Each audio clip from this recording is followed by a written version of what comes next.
receiver, throw the grades up. I'm just going to fly right by you there, Eric, the referee. Nice job. We were actually doing defense, but. Oh, you had wide receivers up. Now. This is where we waste our time. Keep going. I gave him a D. I need more. But I need the quarterback to get the ball. I need the offensive line to block. It's more of an offensive thing than it is just on the wide receivers. C-. Big play by Cameron, but there's just not enough guys that make plays when you need them. Too many balls on the ground. Chris, one-liner on this. I'll say C. Same thing that Dre said. When you need a guy to make a play, who are you going to go to? You can't trust Josh Gordon on the field, just like you can't trust him off the field. The only guy that you can go to in a pinch is through Hawkins. Yeah. Where's Miles Austin? It hurts now. Miles Austin does hurt. It does. Tim, wide receivers?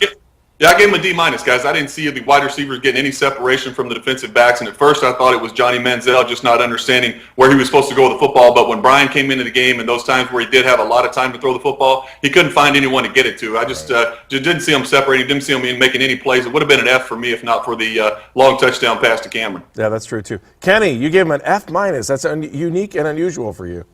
Well, here we go. You ready? Sammy Watkins, Odell Beckham Jr., Mike Evans, Kelvin Benjamin, Martavis Bryant, Jarvis Landry. 380 catches between those wide receivers that the Browns passed on. 17, 28, 37, 40, 49 touchdown catches. That's all. F. Bingo. Agree with that. Next. The Browns defense, 209 yards given up on the ground. Jonathan Stewart looked like he was fresh again. Let's start with Tim. Defense, Tim. Oh, sorry, I didn't hear. I gave him a C-. I thought that obviously they got gashed in the run game a little bit, but they created a couple turnovers. And, I think if you go on the road and you only allow 17 points, you give your offense an opportunity to win that football game. That's good enough to win a game, in my opinion. So I gave him a C-. Let's go, Kenny. I'm being positive again yesterday, guys, with the defense. 17 points on the road. I agree with Tim. It's a chance to win the game with turnovers, opportunities. Can't blame the defense because the offense couldn't cash in. So even though they gave up over 200 yards rushing, they still only gave up 17 points. And for a large portion of this season, we've seen the bend but don't break attitude and performance of that defense. So that's why I gave them a C. Kenny, or I'm sorry, Andre. I'll be kidding. I'll be positive. But I had to give them a D for this reason. They had the lead as a defense, and they gave the lead up. That's twice they've done that in the last 4 weeks. They did it against Indianapolis. They did it this game. That's a trend. When you get the lead, you make some plays and get your butts off the field. It's a D. Great that they gave it 17 points. Should have been 20. Wasn't there a missed field goal for Carolina? Winning defenses win when their team gets the lead. They gave it up. Chris, defense? Yeah, I'm going to go with D, and I think Andre hit the nail on the head there. The defense made a couple of plays here and there. But when Carolina really needed an offensive drive, they did whatever they wanted to. And I felt like they went like this prevent offense or something like that for about a quarter and a half. And when they had to turn it on, they're just like, oh, okay, we're going to go back to what we did to get this lead. I went D as well, and as I look back through the rushing numbers, you know that Cam Newton's going to run the ball 63 yards yesterday. Right. I don't feel like they had a game plan for that yesterday. I don't feel like – you knew that they were going to have to run to win, and that's what they did. And the injuries make me have a little bit of sympathy on this team, but you knew what was coming at you yesterday, and they weren't effective. What's next? Well, according to CBS, Garrett Hartley was subbing in for Billy Cundiff yesterday. Yeah, I forgot about that, He did a pretty good job, though, 2 of 2, hitting both of his field goals. What do you guys think about the special teams? Special teams, I'll start with let's go with you, Chris. A+. Travis Benjamin actually returned the punt, and he went forward. He caught it. He caught it, and it was more than just a fair catch. Not bad for a rookie, right? Rookie Travis Benjamin. They called him a rookie during the game yesterday. Go ahead. What do you got? I went with C, but I'm more long to go with Chris. Chris is right. They did catch some punts and return them. No ho-hum. Didn't give up anything. Didn't do anything wrong. Hey, they did their job. That's a C, right? Tim? Same, didn't give up anything, didn't really do anything. They were 2 for 2 on their field goals, which was a nice change to actually see some field goals being made. Coverage units were okay, but not a whole lot going on in the return game as usual. So it was a B for me. 2 weeks in a row they didn't miss a field goal. Kenny, go. Yeah, I gave him a C. You're right. 2 weeks in a row, 2 for 2 on field goals, and they kicked off 3 times yesterday, guys. That's an improvement over last week. Last one, Coach. We'll start with you, Kenny. I gave the coach a C-. The quarterback situation is a mess. The running back situation is a mess. The defense played well, but the run game, they couldn't stop the running game. And I've seen this team just decline over the last few weeks. Playing like a Brown, I still don't know what that is. That definition is still up in the air for me. And so C- for Mike Pettin and let's remember, his entire staff. Yeah. Let's go, Chris, coaching staff. All right, I'm going to go with a D. First of all, I still don't understand the running back situation, and here we are in Week 16. I think Mike Pettin has some responsibility, not full responsibility, but some responsibility to get through to Josh Gordon. Rob Chudzinski found a way to do it. North Turner found a way to do it. Mike Pettin's not getting through to Josh Gordon. And yes, part of it is Josh Gordon's a knucklehead and he's hard to trust. But I think the coach gets some responsibility in that as well. I also think Mike Pettin's responsible to some degree for the defense. Yeah. And the defense hasn't been good the last 2 weeks. So I would say that's a D performance by Mike Pettin. He's got to be a lot better next week against Baltimore. Tim. B- for me. I thought the coaching was okay. I thought, they had decent game plans. They just couldn't stop them physically. I think the injuries have piled up on them on defense. They're getting blown off the football in run defense.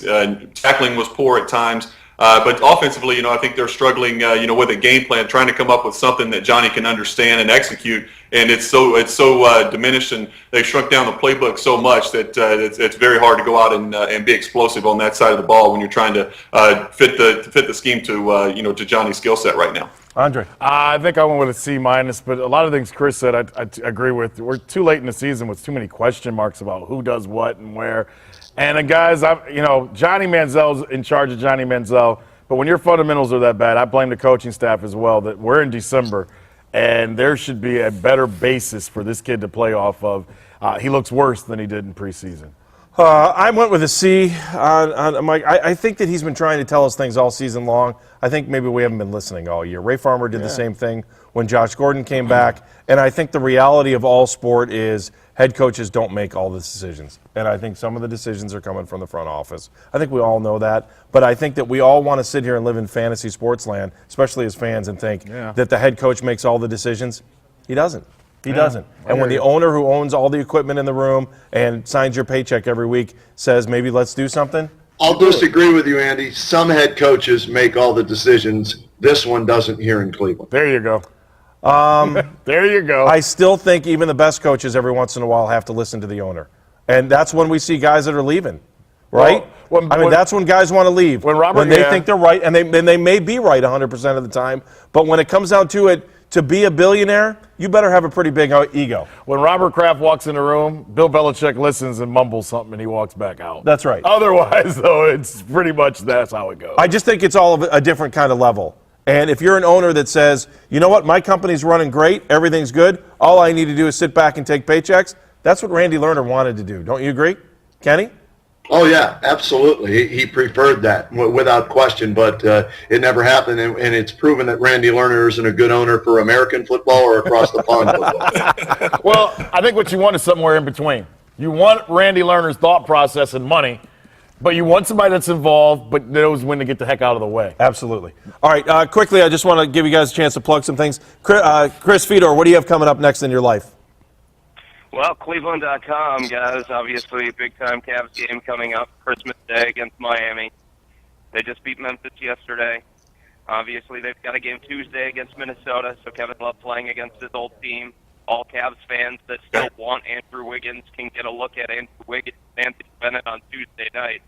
So you can follow me there at 92.3 The Fan. I'll be on the day after Christmas in for Bowling Fox from 2 to 7. All right, if you need to go in for Baskin and Phelps, you can too. That sounds good to me. Thanks, Chris. We'll talk to you later. Hey, Chris, great job yesterday. I was listening on the postgame show yesterday. Great job yesterday. Thank you. I appreciate it. We'll talk to you soon. All right, Kenny Rhoda, what do you have coming up next? I'm on today, tomorrow, and Friday, WHBC 1480, WHBC in Canton, WHBC.com, the TuneIn radio app. You can listen. We'll be talking about the Browns. Fool's Gold, 7 wins, looks great, but are they as good as those 7 wins indicate? I don't think so. Chris mentioned the Cavaliers. Big win yesterday, even though Zach Randolph wasn't in. Good win over Memphis. They led from start to finish, but this is a big week. Minnesota, Kevin Love. It's the reuniting of 2 teammates right now LeBron James and Kevin Love playing their old teams, one at home, one on the road, Christmas Day with LeBron going back to Miami. We'll get into that. And down in Canton, my area, we're still trying to figure out who the next head coach of Massillon is going to be. That's a huge story down there as well. So we'll have all that and a lot more in the 3 days that we're on this week at WHBC. Happy holidays, Merry Kenny. Christmas. Appreciate it, buddy. Merry Christmas to you. We'll talk to you soon. All right, Be more positive, positive, brother. guys. No Grinches on Christmas. no Grinches. All right, Tim, what do you have going on in your life coming up here? Just a little last-minute Christmas shopping this week, getting ready. My boys' Christmas list seems to continue to grow and grow as we get closer here to Christmas. So just getting ready for the holidays. How old? How old's your son? They're 9 and 5, 2 boys. 9 and 5. So they're ready to roll. Yeah. They're ready to roll, man. They're excited. Any scholarship offers? Not yet. They're being looked at by a couple D1 schools right now, but no offers on the table. Hey, Tim, let me just bring this up with you. There was a great story last week. It's just a college football story I want to bring up with you real fast. Joey Bosa was sitting in an office at 15 years old, ran off the practice field with Nick Saban when Nick was running a camp, and he didn't have a shirt on. They gave him a towel, and he walked in. At 15 years old, he was offered a full-ride scholarship. I just think that's amazing to me, and it's more amazing to me to think that his father said, let's pump the brakes on this thing. Let's go. I think they went to Panera Bread. They were Buffalo Wild Wings. Buffalo Wild Wings. Oh, of course. I should have known. They went to BW3. They sat down. They talked about it for a second. Can you just talk about that kind of pressure? Because you were there.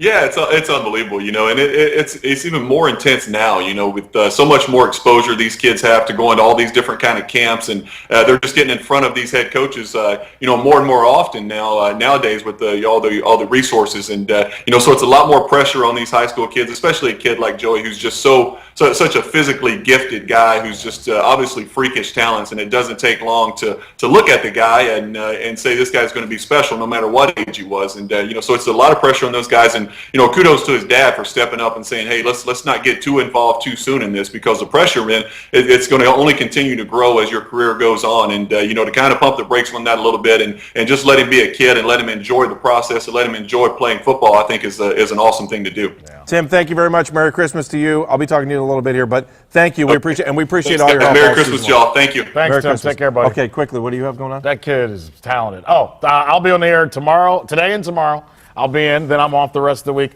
I'll be at the Hooley House with Will Burge today, and we'll have Jabal Sheard join us at 5 o'clock. Hooley House in Westlake should be a fun show. Jabal Sheard will join us at 5 o'clock.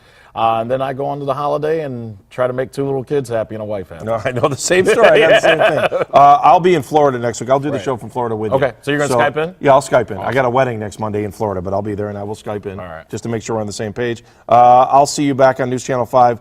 I'll be in at noon today, as a matter of fact, from the radio station. And then I'll see you on the radio this week, Monday, Tuesday, Wednesday. Les Levine fills in for us at the end of the week on the radio. And then Mike Cairns between the two of us here, and then everybody else on our great staff here, including Eric, the referee, who maybe anchor or something or not. Maybe we'll put him on the air. Really? No, never. Anyways, thank you all for watching. We appreciate it. Merry Christmas to everybody. Merry Christmas to everybody here at News Channel 5 that makes this show possible. And next week, we'll talk to you on Monday, maybe 8 and 8. Maybe 7 and 9. That's it for Dogs on the Run. Thanks.